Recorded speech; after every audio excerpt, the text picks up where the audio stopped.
இராமாயணத்தின் இதிகாச போர் முடிவுக்கு வந்தது. லங்கா கைப்பற்றப்பட்டது. அயோத்தியில் ராமராஜ்யம் நிறுவப்பட்டது. ஆனால் ஒவ்வொரு கதைக்கும் ஒரு முடிவு உண்டு.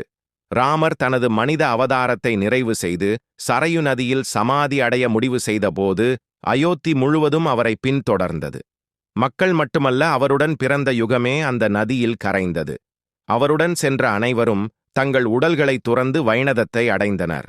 ஆனால் அந்த பெரும் கூட்டத்தில் செல்லாத ஒரு உருவம் இருந்தது. மரணத்தை மறுத்த ஒரு சக்தி, காலத்தை எதிர்த்த ஒரு பக்தி. அவர் அங்கேயே இருந்தார்.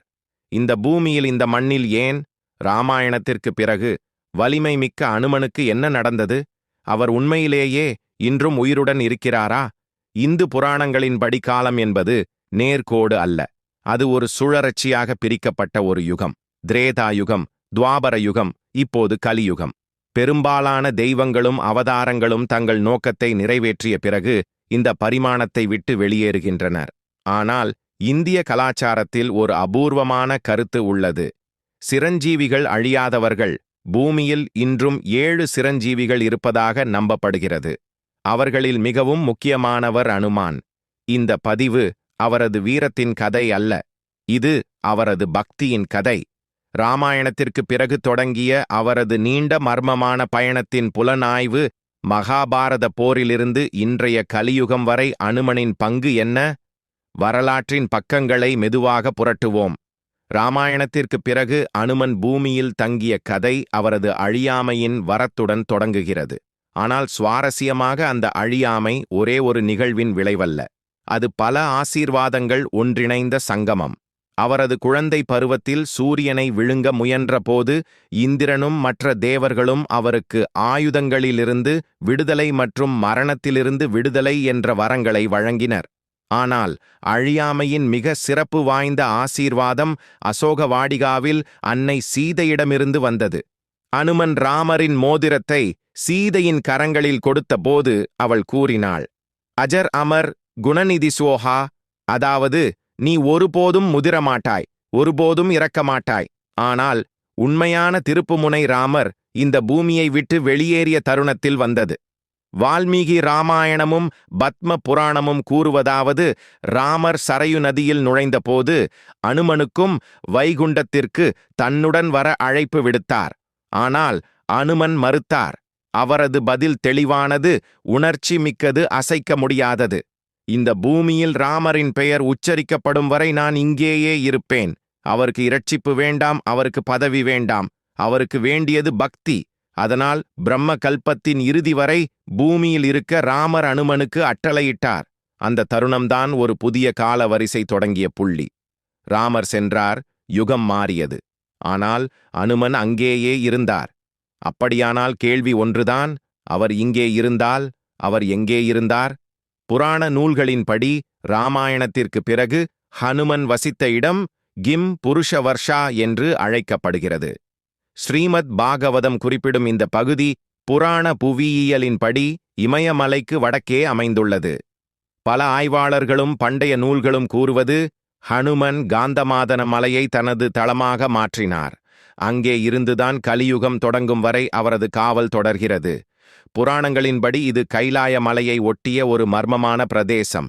சாதாரண மனிதர்கள் அணுக முடியாத தெய்வீக அதிர்வுகள் நிறைந்த ஒரு மறைமுக உலகம். இங்கேதான் ஹனுமனின் பங்கு முழுமையாக மாறியது. அவர் இனி ஒரு வீரன் மட்டுமல்ல, ஒரு முனிவரைப் போல தியானத்தில் மூழ்கியவர். ஸ்ரீமத் பாகவதத்தின்படி ஹனுமன் அங்கு கந்தர்வர்களுடன் வசித்தார். ஒவ்வொரு நாடும் ராம கதையை கேட்டார், பாடினார், பரவசமடைந்தார். இந்த கட்டத்தில் ஹனுமனின் தோற்றமும் மாறியது. அகம்பாவம் இல்லை, ஆவேசம் இல்லை, அமைதி. அவர் ஏற்றுக்கொண்டது ஒரு துறவியின் தோரணை. அவரது பணியும் மாறியது. இனி போரிடுவதல்ல, அறிவை பாதுகாப்பது, தர்மத்தை நிலைநாட்டுவது, ராமரின் லட்சியங்களை வருங்கால சந்ததியினருக்கு உயிர்ப்புடன் கடத்துவது. அவர் பொருள் உலகில் குறைவாகவே தலையிட்டார். ஆனால் ஆன்மீக உலகில் அவரது இருப்பு மிகவும் வலுவாகவே இருந்தது. இருப்பினும் அவர் முழுமையாக மறைந்துவிடவில்லை. காலம் நகர்ந்தது. திரேதா யுகம் மறைந்தது. துவாபர யுகம் வந்தது. மகாபாரதத்தின் அடித்தளம் உருவாகத் தொடங்கியது. அந்த தருணத்தில் ஹனுமன் மீண்டும் செயலுக்கு திரும்ப வேண்டியிருந்தது. ஏனெனில் அமைதி என்றும் நிலைக்கவில்லை. ஒரு புதிய போர் வரவிருந்தது. மற்றொரு தலைமுறை வீரர்கள் தங்கள் பலத்தை உணர வேண்டியிருந்தது. இராமாயணத்திற்கும் மகாபாரதத்திற்கும் இடையில் ஆயிரக்கணக்கான ஆண்டுகள் இருக்கலாம். ஆனால் அந்த இரண்டு இதிகாசங்களையும் இணைக்கும் ஒரே சக்தி ஹனுமன். மகாபாரதம் அவரை பற்றிய இரண்டு முக்கியமான சம்பவங்களை பதிவு செய்கிறது. ஒன்று பீமனுடன், மற்றொன்று அர்ஜுனனுடன். முதல் சம்பவம், பாண்டவர்கள் வனவாசத்தில் இருந்த காலத்தில் பீமன் சௌகந்திகா மலர்களை தேடி காட்டிற்குள் சென்றான். பாதையில் ஒரு வயதான குரங்கை கண்டான். தனது பலத்தின் மீது அளவுக்கு மீறிய பெருமை கொண்ட பீமன் வழியை விட்டு விலகு என்று குரங்கை உத்தரவிட்டான். அந்த குரங்கு அமைதியாக சொன்னது, நான் வயதாகிவிட்டேன், என் வாலை மட்டும் சற்று அகற்றிவிட்டு போ. பீமன் சிரித்தான். தன் முழு பலத்தையும் பயன்படுத்தினான். ஆனால் வால் அசையவே இல்லை. அந்த நொடி குரங்கு தன் உண்மையான ரூபத்தை வெளிப்படுத்தியது. அது ஹனுமன். பீமனின் அகம்பாவத்தை ஒரே தருணத்தில் உடைத்த திருப்பு புனை அது. கவனிக்கத்தக்க விஷயம் ஒன்று இருக்கிறது. பீமனும் ஹனுமனும் வாயுதேவனின் புதல்வர்கள். இது ஒரு மூத்த சகோதரன் தன் தம்பிக்கு கற்றுப்படுத்த ஒரு அவசியமான பாடம். இரண்டாவது சம்பவம் அர்ஜுனனை பற்றியது. ராமேஸ்வரத்தில் அர்ஜுனன் ஒரு கேள்வி எழுப்பினான். ராமர் ஏன் கற்களால் பாலம் கட்டினார்? நான் அங்கே இருந்திருந்தால் அம்புகளால் பாலம் கட்டியிருப்பேன். இந்த வார்த்தைகள் ஹனுமனை சவாலாக்கின. அர்ஜுனன் அம்புகளால் ஒரு பாலம் கட்டினான். ஹனுமன் அதில் காலடி வைத்தவுடன் அந்த பாலம் உடைந்தது. அர்ஜுனன் தன் அவமானத்தை தாங்க முடியாமல் தற்கொலை செய்ய முயன்றான். அப்போது கிருஷ்ணர் தலையிட்டார். இந்த இரண்டு நிகழ்வுகளும் சீரற்ற சம்பவங்கள் அல்ல, அவை முழுமையாக மூலோபகமானவை. வருங்கால குருட்சேத்திர போருக்கு பாண்டவர்களை மனரீதியாகவும் ஆன்மீக ரீதியாகவும் தயார்படுத்தும் செயல்கள். ஆனால் இங்கே ஒரு பெரிய கேள்வி எழுகிறது. ஹனுமனிடம் அளவில்லா சக்தி இருந்தும் குருட்சேத்திர போர் தொடங்கியபோது அவர் ஏன் ஆயுதம் ஏந்தவில்லை? உலகின் மிகப்பெரிய படைகள் மோதிய அந்த போர்க்களத்தில் ஹனுமன் உடல் ரீதியாக இருந்தார். ஆனால் வேறு வடிவத்தில் அவர் அர்ஜுனனின் தேரின் கொடிக்கம்பத்தில் அமர்ந்தார். இந்த கொடி கபித்வஜ் என்று அழைக்கப்படுகிறது. அவரது இருப்பு வெறும் அலங்காரம் அல்ல, அது ஆழ்ந்த பாதுகாப்பு சக்தி. கர்ணன், துரோணர், பீஷ்மர் போன்றோர் தெய்வீக ஆயுதங்களை பயன்படுத்தினர். அர்ஜுனனின் தேரை சாம்பலாக்கும் சக்தி கர்ணனுக்கு இருந்தது. ஆனால் வேதங்களின்படி ஹனுமனின் கர்ஜனை எதிரி படையில் பயத்தை விதைத்தது. மிக முக்கியமாக அவர் அந்த தேரை நிலையாக வைத்திருந்தார். இதற்கான மிகப்பெரிய சான்று போரின் இறுதி நாளில் கிடைத்தது. போர் முடிந்ததும் கிருஷ்ணர் அர்ஜுனனை முதலில் தேரில் இருந்து இறங்கச் சொன்னார். பின்னர் தாமும் இறங்கினார். அதற்பிறகு கிருஷ்ணர் ஒரு சமிக்ஞை செய்தார். அந்த நொடி ஹனுமன் கொடியை விட்டு விலகினார். உடனே முழு தேரும் ஒரே சத்தத்தில் சாம்பலாகிவிட்டது. அர்ஜுனன் அதிர்ந்தான். அப்போது கிருஷ்ணர் விளக்கினார். இந்த தேர் நீண்ட காலமாக தெய்வீக ஆயுதங்களால் எரிக்கப்பட்டு கொண்டிருந்தது. அதை ஒன்றாக வைத்திருந்தது ஹனுமனும் நானும் தான்.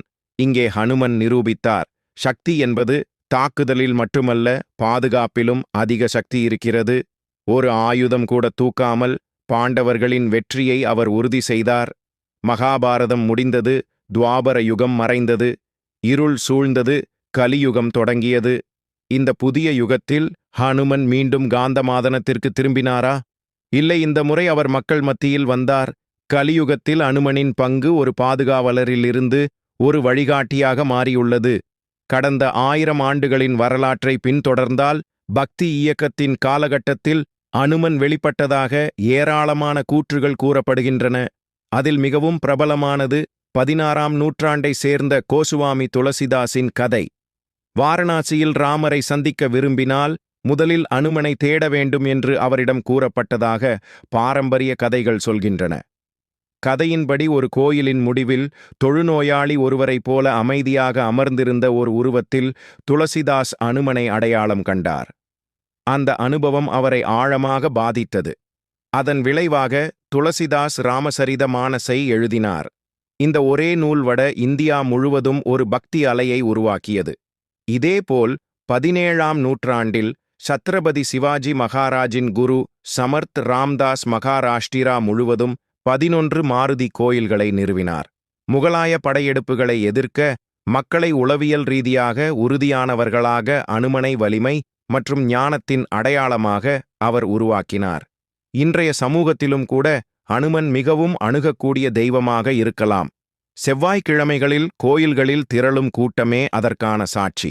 உளவியல் ரீதியாக இன்றைய போராடும் இளைஞர்களுடன் இணைக்கும் ஒரு சக்தியை அனுமன் பிரதிபலிக்கிறார். அது சேவை மற்றும் வலிமையின் அரிய கலவை. ஆனால் வரலாறும் பக்தியும் தாண்டி அறிவியலையும் தர்க்கத்தையும் மீறும் சில மர்மமான கூற்றுகளும் உள்ளன. அனுமன் இன்றும் ஒரு ரகசிய பழங்குடியில சந்திக்கிறாரா?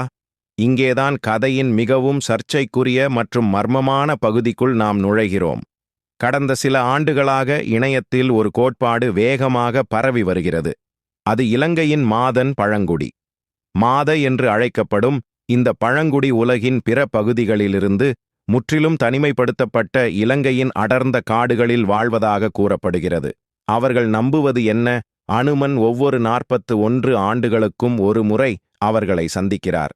கடைசி சந்திப்பு 2014ஆம் ஆண்டில் நடந்ததாக சிலர் கூறுகின்றனர்.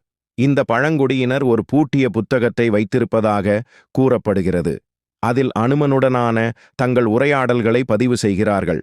முக்கியமான விஷயம், முதன்மை மானுடவியல் ஆய்வுகளும் அறிவியல் உலகமும் இந்த கூற்றை உறுதிப்படுத்தவில்லை. அது ஒருவேளை ஒரு நகர்ப்புற முறக்கதை. ஆனால் இந்த கதைகள் ஒரு விஷயத்தை தெளிவாக சொல்கின்றன. மக்களின் நம்பிக்கை எவ்வளவு ஆழமானது என்பதை மிக சிலருக்கு தெரிந்த மற்றொரு அறியப்படாத உண்மை அனுமனின் எதிர்காலம். புராணங்களின்படி அனுமனின் பயணம் அழியாண்மையுடன் முடிவடைவதில்லை. சூரிய புராணத்தின்படி அடுத்த கல்பத்தில் அனுமன் புதிய உலகின் பிரம்மாவாக மாறுவார். ஆம், புற பிரம்மாண்டத்தின் படைப்பாளராக. தற்போது அந்த பதவிக்கு தகுதி பெற அவர் தனது தவத்தை தொடர்ந்து மேற்கொண்டு வருகிறார். மேலும் கலியுகத்தின் முடிவில் கல்கி அவதாரம் பூமிக்கு வரும்போது அனுமன் மீண்டும் அவருக்கு உதவுவார் என்று தீர்க்க தரிசனங்கள் கூறுகின்றன. ராமருக்கும் அர்ஜுனனுக்கும் அவர் துணை நின்றது போல அநீதியை அழிக்க கல்கிக்கு ஆயுதங்களையும் அறிவையும் வழங்குவார். சூரிய புராணத்தின்படி அடுத்த கல்பத்தில் அனுமன் புதிய உலகின் பிரம்மாவாக மாறுவார். ஆம், புற பிரம்மாண்டத்தின் படைப்பாளராக தற்போது அந்த பதவிக்கு தகுதி பெற அவர் தனது தவத்தை தொடர்ந்து மேற்கொண்டு வருகிறார். மேலும் கலியுகத்தின் முடிவில் கல்கி அவதாரம் பூமிக்கு வரும்போது அனுமன் மீண்டும் அவருக்கு உதவுவார் என்று தீர்க்க தரிசனங்கள் கூறுகின்றன. ராமருக்கும் அர்ஜுனனுக்கும் அவர் துணை நின்றது போல அநீதியை அழிக்க கல்கிக்கு ஆயுதங்களையும் அறிவையும் வழங்குவார். இதற்கு அப்பால் இமயமலையில் பிக்புட் போன்ற உயரமான உருவங்கள் காணப்படுவது உண்மையில் அனுமனின் ஒரு பெரிய வடிவத்தின் தவறான காட்சியாக இருக்கலாம் என்ற கூட்பாடும் உள்ளது. இது முழுக்க முழுக்க ஊகமே.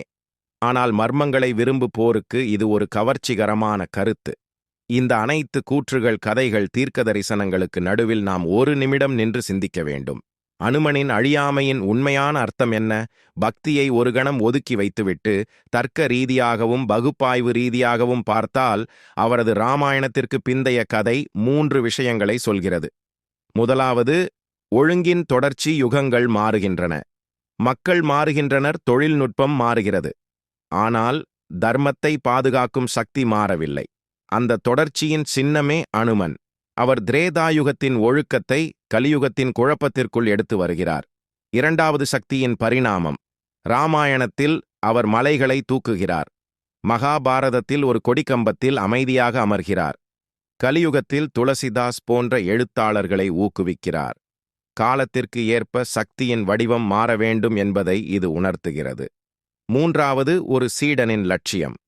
அளவில்லா சக்தி இருந்தும் அனுமன் எப்போதும் ஒரு வேலைக்காரனாகவும் ஒரு சீடனாகவும் தான் இருக்கிறார். அறிவும் பணிவும் சக்தியை விட முக்கியம் என்பதை நமக்கு நினைவூட்ட அவரது அழியாமை ஒருவேளை அவசியமாக இருக்கலாம். வேதங்களின்படி ராமரின் கதை உலகில் இருக்கும் வரை அனுமனும் இருப்பார். இதன் ஆன்மீக அர்த்தம் உண்மை, சியாகம், தர்மம் ஆகிய கதைகள் மனித குலத்தில் வாழும் வரை அனுமனின் ஆற்றலும் இந்த பூமியில் செயலில் இருக்கும். அவர் ஒரு உடல் அல்ல, ஒரு உணர்வு. அப்படியானால் அவர் இன்று நம்மை சுற்றி இருக்கிறாரா? பதில் ஒருவேளை ஆம், ஒருவேளை இல்லை. ராம்